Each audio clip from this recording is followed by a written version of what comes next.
Pozdrav ekipa, evo nas još jednom vlogu. Kao što vidite, još uvijek smo na skijalištu. Da, zapada je snijeg, već 2 dana pada snijeg, znači ne prestaje, skijališta su ono prekrivena snijegom, evo jutros detoniraju čak i ono obrana od lavina. Da, padalo je 2 dana snijega, ne možete vjerovati, ono, nemojte otkazivati svoje putovanja, ako još niste došli na skijanje, dođite na skijanje jer stvarno pada snijeg ovdje, mada kod nas, kod kuće to tak ne izgleda, ali ovdje je sve prekriveno snijegom. Mi danas idemo na drugo skijalište, 2 dana smo se vozali, jučer je bilo užasno vrijeme, kiša mečava, to je snijeg mečava, znači vraćali smo se natrag, skoro zakasnili povratak na žičaru, ali nebitno to, mi danas idemo na drugo skijalište, rekli smo već na početku da imamo one Galaxy pasove, znači Galaxy pas znači da imamo više skijališta na jednom ski pasu, a danas idemo na Les Two Alps, ako sam krivo rekao, ono, ispravite me, kao što ste zadnji put ispravili u komentaru, tako da mi idemo lagano na drugo skijalište i vidimo se uskoro za skijališta.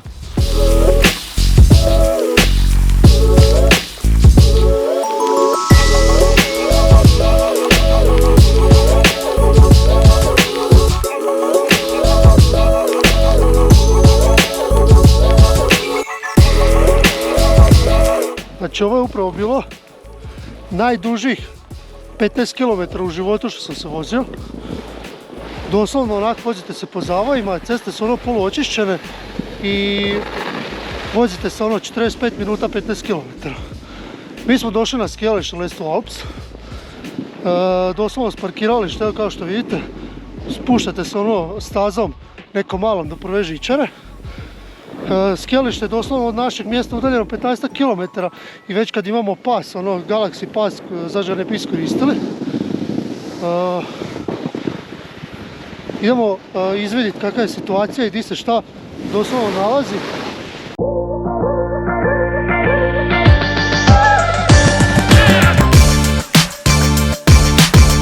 Prvi dio staze je katastrofa, znači kao neka zelena staza, ali više ide uzbrdo, nizbrdo. Sa skijama ajde ogurnite se nekako, pa nekako i prođete. Svježi snijeg nataban, pucketa, ne ide nikako. Prvi dio staze za sad razočarenje. Da bi nakon tog razočarenja došli do ovoga. Znači ovdje je toliko gužva za glavnu žičaru, da onako onda ćemo čekati pol sata, 45 minuta sad da bi se popeli na skijalište. Još uvijek nismo odlučili da ćemo se ići penjati na skijalište i čekati ovu gužvu. Ili ćemo se ipak vratiti kod nas gdje su puno manje gužve, puno veće skijalište, ali ostanite tu pa ćemo saznati.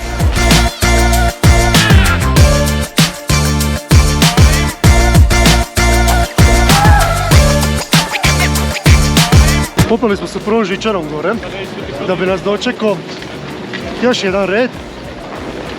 Znači skijalište katastrofa, baš katastrofa, gužve su odvratne, znači onak. Šta smo rekli? Ovo je francuska Jahorina. Ako hoćete ići na Jahorinu, ali u Francusku, dođete ovdje, čekate, sad je 11:30.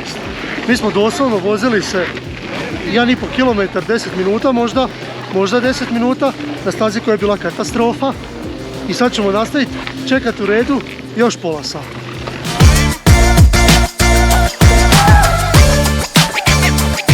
Odlučili smo ipak ne čekati gore, to jest dolje na žičari da idemo na sami vrh.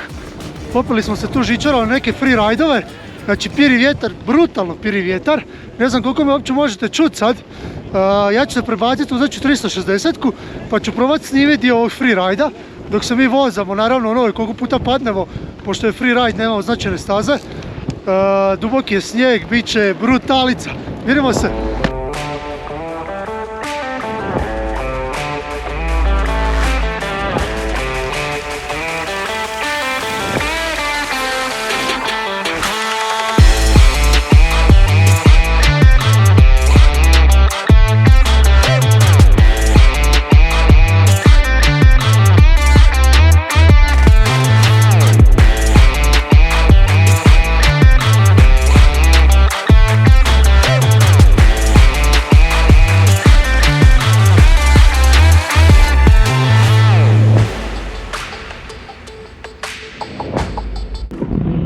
Evo skijalište vraća sebi obraz, možemo to tako reći, vraća si obraz. Našli smo par freeride-ova koji su jebeni za snowboard i stvarno su brutalni za vozit. Unatoč gužvamo na početku i 45 minuta čekanja vožnja da bi uopće došli do skijališta. Podsjetilo mene jako na neku gužvi odvratno čekanje, što je onak katastrofa, ali za sad, evo vidite oko mene, sad ću krenuti malo da vidite, skijalište za sad obećaje, jebene su staze, freeridovi su ono što mi najviše volimo, kao snowboarderi, nije baš za svakog, naravno postoje plave staze po kojima se uvijek možete voziti, ali postoje freeridovi po kojima možete raditi šta god hoćete. Široki su, staze su dobre, nisu izrovane, duboki je snijeg, idemo na još jedan freeride, naravno sad ćemo snimiti, pa ćete vidjeti kako to otprilike izgleda i naravno naše super padove, jer bez padova nema gledanosti i ostalo. Idemo gledati. Ne znam koliko možete vidjeti sad, s obzirom da je 360 kamera, a ovdje je brutalan put. Ovo je još jedan od freeridova, znači nagib je gori nego crne staze, iz duboki snijeg. Ali je brutalan za voziti, ali opet ponavljam, ovo je nagib koji je gori nego na crnoj stazi. A mi idemo probati se spustiti. Ja ću probati snimiti, mada mi nije lako držati kameru i snimat, ali ja ću probati ovo snimiti.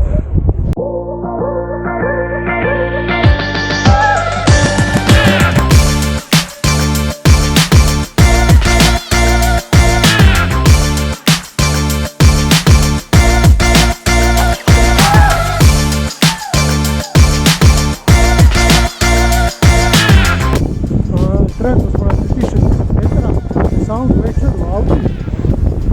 Htjeli smo se popeti na 36, ali nažalost to nastavljaju zbog lošeg vjetra. Kako me sad stvarno uopće čujete, jer ovdje je užasno piri.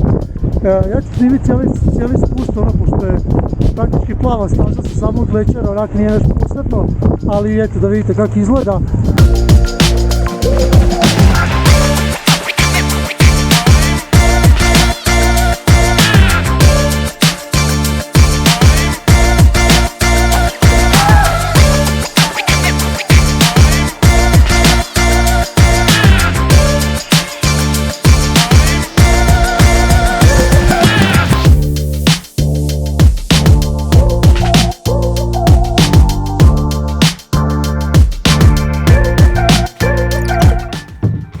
Evo je stigli u apartman, nismo dalje ništa snimali, crkli su nam sve baterije, sad smo se već utuširali, raspremili se praktički sve opreme.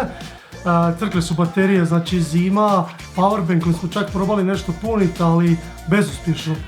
Nego, ja sam vam dužan review Les to Alps.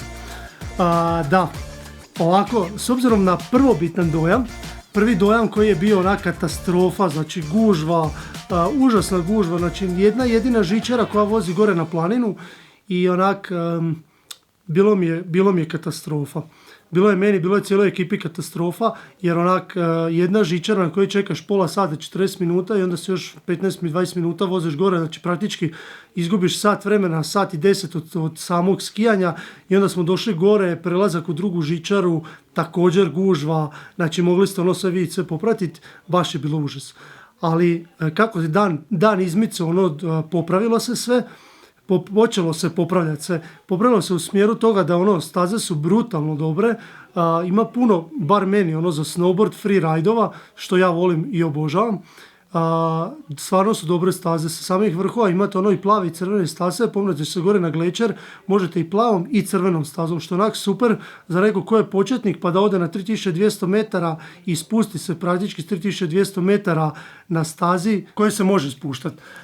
Da, išli smo, vidjeli ste sad već u snimkama, ja još nisam, ja ću sad ići tek pregledavati i montirati ovaj vlog, ali vidjeli ste freeridovi, brutalne staze, dugačke i stvarno smo na kraju kad zbrojiš cijeli dan da smo tek došli tamo kasno, da smo se popeli u 11:30 gore na prvom žičarom i bilo je stvarno 11:30. Uspjeli smo preći skoro 25-30 km staza i s obzirom da ja vozim snowboard, pa da to odmah riješimo, 25 km 30 sa freeridom, di vozite po jako dubokom snijegu, relativno malim brzinama, ja sam uspio postići brzinu od 60 km na sat i preći 25 km staza, za praktički popodne, znači u 5 sati, ni 5 sati, stvarno je bilo dobro. Tako da, u slučaju da budete išli, pripremite živce za početak, pripremite žice za početak jer jedna žičara vodi samo gore na planinu, poslije gore super, imate puno žičara, puno smjerova, puno svega. Za snowboardere idealno skijalište u smislu da je sad napada snijeg 2 dana i da se stvarno može voziti. Kako je inače ja ne znam, ali mogu vam reći kako je meni danas bilo. Tako da pripremite žice za žičaru, dođite, uživajte i nemojte odgađati svoje skijanje jer snijeg tek ovdje počne padati. Mi se vidimo u sljedećem vlogu. Pozdrav!